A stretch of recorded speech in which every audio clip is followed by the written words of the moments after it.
छोटे बच्चों को या विद्यार्थियों को गायत्री मंत्र सिखाना चाहिए, पढ़ाना चाहिए, उनको जप भी कराना चाहिए। तो छोटे बच्चे जो स्कूल में पढ़ते हैं, अगर वो रोज़ सुबह शाम गायत्री मंत्र जप करेंगे, थोड़ा ओम का ध्यान करेंगे, तो क्या लाभ होगा, क्या लाभ होता है, सुनिए। एक तो जो विद्यार्थी रोज़ गायत्री मंत्र का जप करेगा, भले वो 10 मिनट करे और थोड़ा ओम का जप करे, तो क्या लाभ होगा, उसकी बुद्धि इतनी बढ़ेगी, एकाग्रता इतनी बढ़ेगी और स्मरण शक्ति इतनी बढ़ेगी कि जिस पाठ को सामान्य व्यक्ति, सामान्य विद्यार्थी, जो अन्य बच्चे होते हैं ना, जो जप नहीं करते गायत्री मंत्र का, वो लोग जिस लेसन को या जिस आंसर को, उत्तर को 10 मिनट में याद कर पाते हैं, समझ पाते हैं, उसको गायत्री मंत्र पढ़ने वाला विद्यार्थी 5 मिनट में याद कर सकता है। स्मरण शक्ति इतनी बढ़ जाती है, उसको बोलते हैं ग्रेविटी पावर, ग्रहण शक्ति, वो बढ़ जाती है। हाँ, ग्रास्पिंग पावर, ये बढ़ जाता है। ठीक है। और सर जो पढ़ाते हैं उसको जल्दी समझ में आता है। ठीक है ना, कठिन उसको कोई विषय लगता नहीं है और परीक्षा में अधिक से अधिक नंबर लाता है वो। ठीक है जी। जो भी बच्चा गायत्री मंत्र जप करेगा वो कम पढ़ाई करके भी अधिक नंबर ला सकता है, और अधिक पढ़ाई करे तो उनसे, जो अधिक पढ़ाई करते हैं उनसे कई गुना अधिक नंबर लाता है ये एक बात। दूसरी बात, जो बच्चा रोज सुबह शाम ईश्वर का ध्यान करता है, गायत्री मंत्र जप करता है, वो कभी माता पिता का अपमान नहीं करता है, सम्मान करेगा, आज्ञा पालन करेगा, और जीवन भर वो माता पिता की सेवा करेगा, अवज्ञा नहीं करेगा। फिर क्या होगा परिणाम में, उसके भी जो माता पिता हैं, हाँ, उसके जो बच्चे आएंगे, जैसे ये अपने माता पिता सेवा करता है तो उसकी भी सेवा उसके बच्चे फिर करेंगे, ये होगा, वो घर में परंपरा उसकी चलेगी। और जो बच्चा ये जप ध्यान करता है उसको ये लाभ होता है कि समाज में भी उसको सम्मान मिलता है। क्यों? जप ध्यान करने वाला का जो चरित्र है बहुत बढ़िया होता है। वो चोरी नहीं करेगा, कहीं हिंसा नहीं करेगा, कोई दुर्व्यसन में लिप्त नहीं होगा, खराब खान पान नहीं करेगा, माने ऐसा कोई काम नहीं करता है वो जिससे माता पिता का नाम खराब हो, स्कूल का नाम खराब हो, ऐसा कोई भी गलत काम वो नहीं करेगा अगर जब ध्यान करता है तो। ठीक है ना। और वो धार्मिक होगा, माता पिता के लिए आज्ञाकारी होगा, ईश्वर भक्त तो होगा ही, साथ में देशभक्त होगा, वो गौ भक्त भी होगा, मातृपितृ भक्त है ना भी वो तो जो मातृपितृ भक्त है, ईश्वर भक्त है, गौ भक्त है, देशभक्त होता है। और कभी भी देश की संपत्ति का नुकसान नहीं करता है वो। ऐसे उसके अंदर गुण होते हैं कि राष्ट्रीय संपत्ति को अपनी संपत्ति समझता है, उसकी सुरक्षा करता है। और किसी बड़े पद में जाता है, वो नौकरी करता है बड़े पद में, तो कभी भी जो उसके होते हैं ना अधीनस्थ कर्मचारी या जो और सामान्य प्रजा होती है, कभी उन पर लूट नहीं चलाता है, मतलब रिश्वत नहीं लेगा, वो घूस नहीं लेता है, भ्रष्टाचार नहीं करता है, वो देश की संपत्ति को बेचकर नहीं खाएगा, देश की संपत्ति को, राष्ट्र संपत्ति को अपने घर में नहीं लाएगा, कैसे राष्ट्र का विकास हो इसके लिए काम करता है, कैसे करके प्रजा का भला हो इसके लिए काम करता है। और एक विशेष लाभ होता है, ये कभी तनावग्रस्त नहीं होता है, कितना बोझ आ जाए काम का, पढ़ते समय भी और पढ़ाई के बाद में भी, परीक्षा का टेंशन कभी नहीं होगा इसको। ठीक है। नौकरी के समय में नौकरी मिले नहीं मिले कभी दुखी नहीं होगा। ठीक है ना जी। और कभी भी हताश निराश कभी नहीं होता है, डिप्रेशन में कभी नहीं आएगा, टेंशन में कभी नहीं आएगा। डिप्रेशन, टेंशन, डिप्रेशन, ये सब उससे दूर रहते हैं, हमेशा उसके अंदर उत्साह रहता है।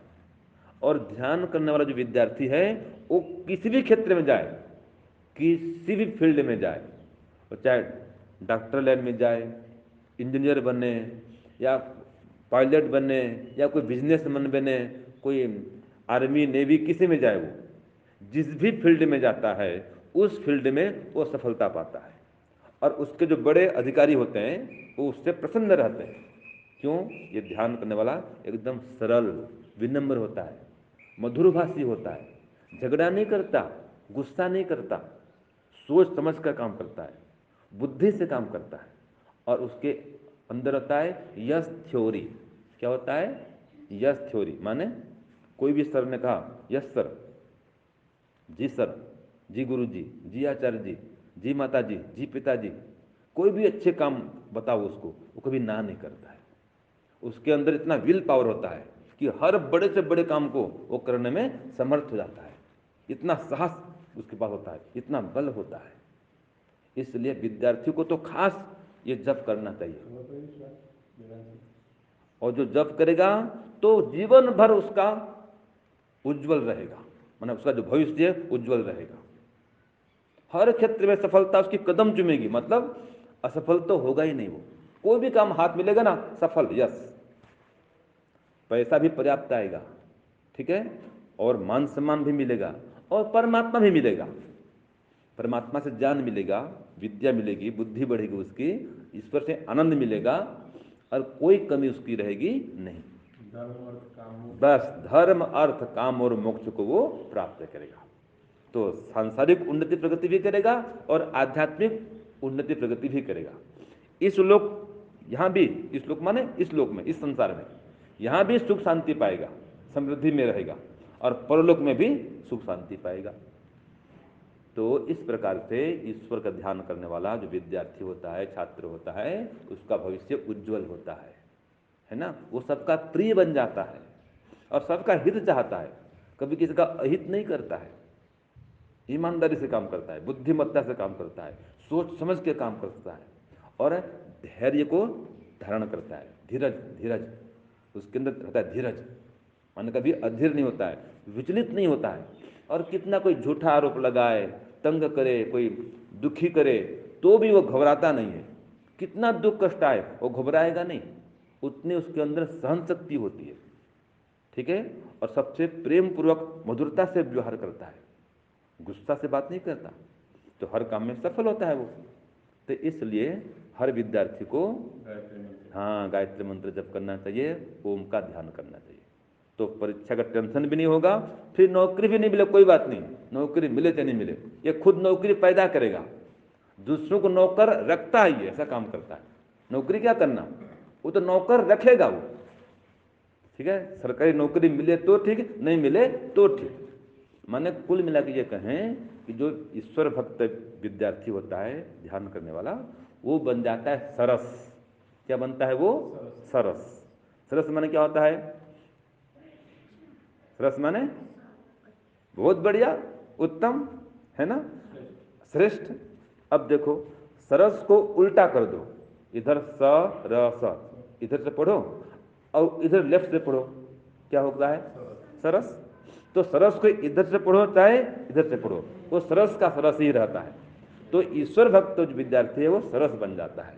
तो उसके जीवन में कठिनाई आए या कोई लोभ दे, कोई लालच दे, कोई धमकाए, तो भी वो अपने काम से गद्दारी नहीं करता है, बेईमानी नहीं करता है कभी, वो सरस है वो।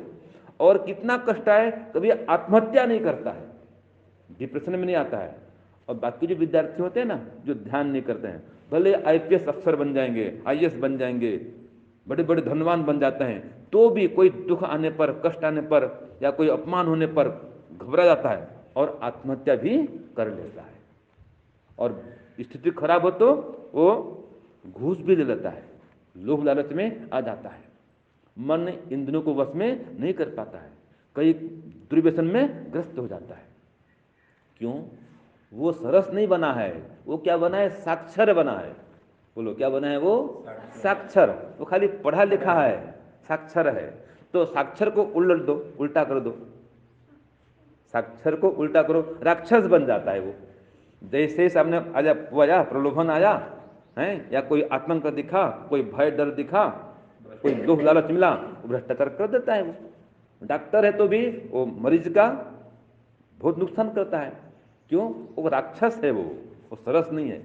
लेकिन जो विद्यार्थी ईश्वर भक्त है वो डॉक्टर बनता है, वो मरीज का एकदम सही सही इलाज करता है, कम से कम पैसे में इलाज करेगा, कभी शोषण नहीं करेगा मरीज का, तो कभी भी राक्षस वाला काम वो नहीं करता है, ठीक है, सबके हित के लिए वो सदा काम करता है।